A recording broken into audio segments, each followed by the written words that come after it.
If you ever tried environmental analysis in Grasshopper, you probably know how powerful it can be, but also how painful it can get. You need to connect different Ladybug and Honeybee components, manage EPW weather files, deal with data trees, and hope that everything works correctly. Of course, all of that is extremely useful, but if you're in the early design stage, sometimes you don't need a huge technical workflow. You just need the fast feedback. This is where Jifto comes in. Jifto, sponsored by Henning Larsen, is a Rhino plugin that makes environmental analysis feel simple, visual, and fast.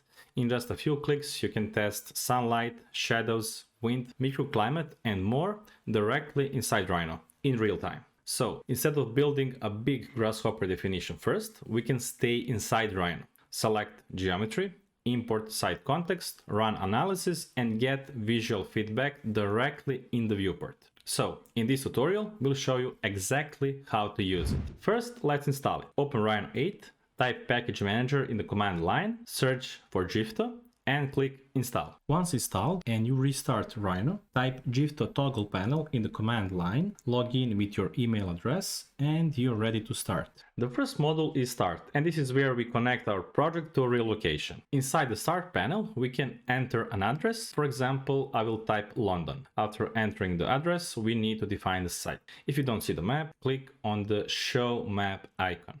To define boundary of the project, we draw a polyline. Once the polyline is set, we select it and click on Add Outline. We also have Extend. This controls how much area around the site should be imported. We can also adjust the position of north, but I will just leave it as default. After the site is defined, Jifto can import different types of context data, like climate data, terrain, buildings, trees, and point clouds. Once everything is ready, we click Import Site Context. Now Jifto starts importing the selected data into Rhino.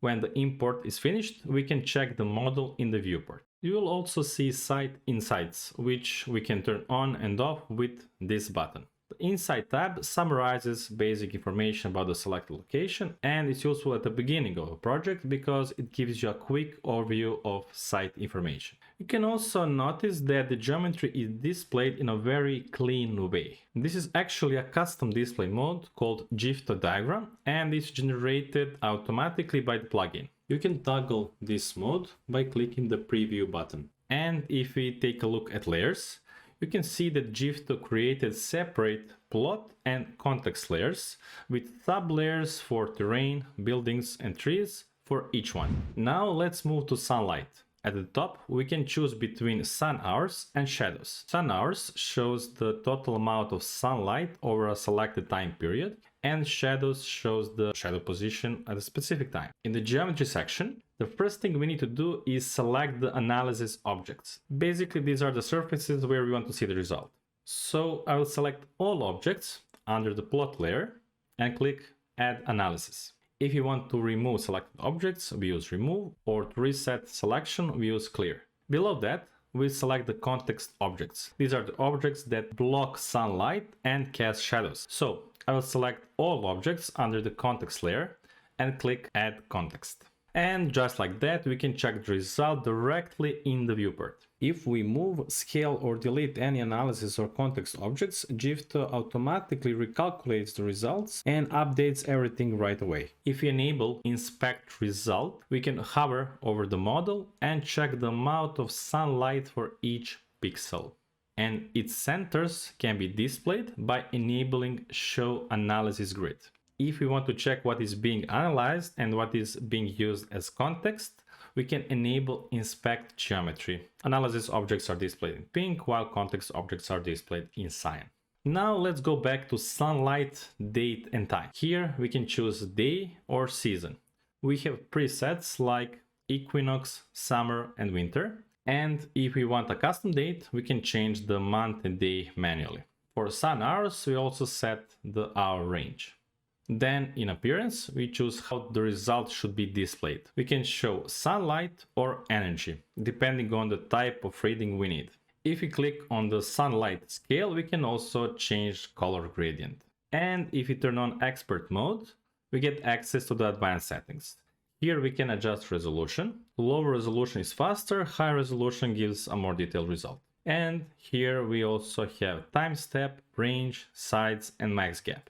After running the analysis, we can export the result instead of only keeping it visible inside the Rhino viewport. Once we click export, we can export different types of results. In the Site Info tab, we can export insights files. In the context section, we can choose what we want to skip and what we want to export. In the Image tab, we can export viewport screenshot with a legend and statistics. And there is an option to choose between transparent or white background. The Animation tab is only for wind or stormwater recordings, and I will get to that part in a minute. And in Bake tab, we can choose which sunlight results we want to bake into Rhino as a mesh. So here we can export sun hours, energy, single shadows, and multi-shadows. For each item, you can choose include or exclude.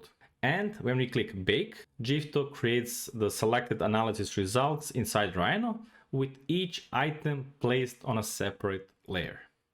Last but not least button in this menu is Assistant. For example, if you're not sure what specific setting does or how to continue with the workflow, we can ask the assistant directly inside Jifto. And another cool thing is that we can simply tell the assistant to set the date and time for us instead of moving sliders manually. Now let's switch from sun hours to shadows. In the shadows mode, we have two options, single and multiple. Single shadows is used when we want to check the shadow at one exact moment. The geometry section works in the same way as before. Then we choose the date and the hour, and Jifto shows us where the shadows are at that specific time. Same as before, we can use presets like equinox, summer or winter, or we can manually set the month, day and hour. Once everything is set, we run the analysis and check the shadow directly in the Rhino viewport. And if you turn on expert mode, we can change the shadow colors, display sun path, and adjust its size and color. Now let's switch to multiple shadows. This is used when you want to see several shadow positions over a selected time range. So instead of checking only one moment, we can understand how the shadow moves during the day. For example, we can check how the shadow changes from morning to afternoon.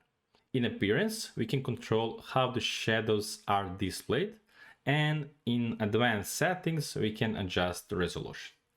Next, let's move to wind. At the top, we have direction and comfort. Direction is used to see how the wind moves around the model. Here we have surface and flow lines. Surface show the result on selected surfaces, and flow lines show the movement of air through the site. We also have comfort, which is used to evaluate pedestrian wind comfort. In the geometry section, the first thing we need to define is the domain. Click Set Domain to draw a cylinder. This cylinder defines the space where the simulation will happen. You can also see that the ground is added automatically as the analysis object. In simulation, we can choose live or recording. Live shows the simulation while it is running. Recording let us save or review the result over time. Then we set date and time. Again, we can choose presets like equinox, summer and winter, or manually set the month, day and hour. In settings, we choose the wind direction. There are direction presets, or we can type a custom direction angle. Below that, we see the wind velocity, and in results, we can choose instant or average. In appearance, we have option to choose between velocity or speed up. Velocity shows the wind speed. Speed up shows where the wind becomes faster compared to the incoming wind. Below is an option to show or hide flow lines and adjust their count, speed and length. In advanced settings, we can adjust resolution, range and smoothing. And once we switch from surface to flow lines, we can see how the air moves through the site. Now let's switch from direction to comfort.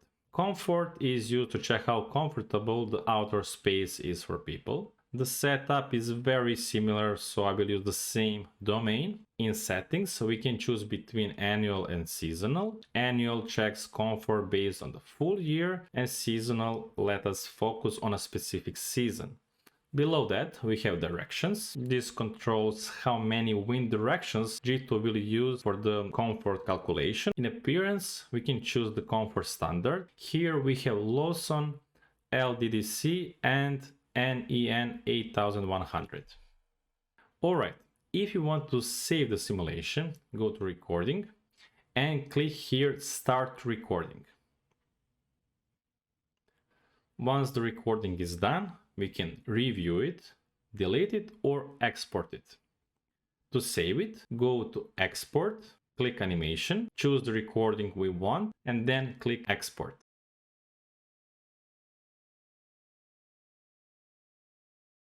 Alright, now let's move to Microclimate. At the top, we have direction and comfort. Then we can use the same domain as for the wind, or we can define a new one. In date and time, we can set the year. This is useful because Jifto can also work with future climate conditions. We can also choose presets like coldest and hottest, or manually set month, day, and hour. In settings, we have sky, air temp, and humidity. Then we have wind direction that is used for comfort calculation. And in results, we again have instant and average. In appearance, we can choose different color gradients to show the UTCI results. Lastly, we can hide or show shadows. If this got you excited about Jifto, here's the part you don't want to miss. The founder of the plugin is coming to How to Rhino Premium. His name is Mariusz Hermansdorfer, former Head of Computational Design at Henning Larsen, and he's running a live 2-day workshop on July 15th and 16th. He will take you through the entire plugin: project setup, sunlight, shadows, wind, microclimate, daylight, stormwater, and earthworks. You will see how to fold it all into a real project workflow. And he goes far deeper than we ever could in a tutorial. You will learn straight from the person who created the tool. If you have any questions, Mariusz will be able to answer you live, and at the end, you will walk away knowing how to actually design with it. If that sounds interesting, click the first link in the description and I'll see you there. Bye.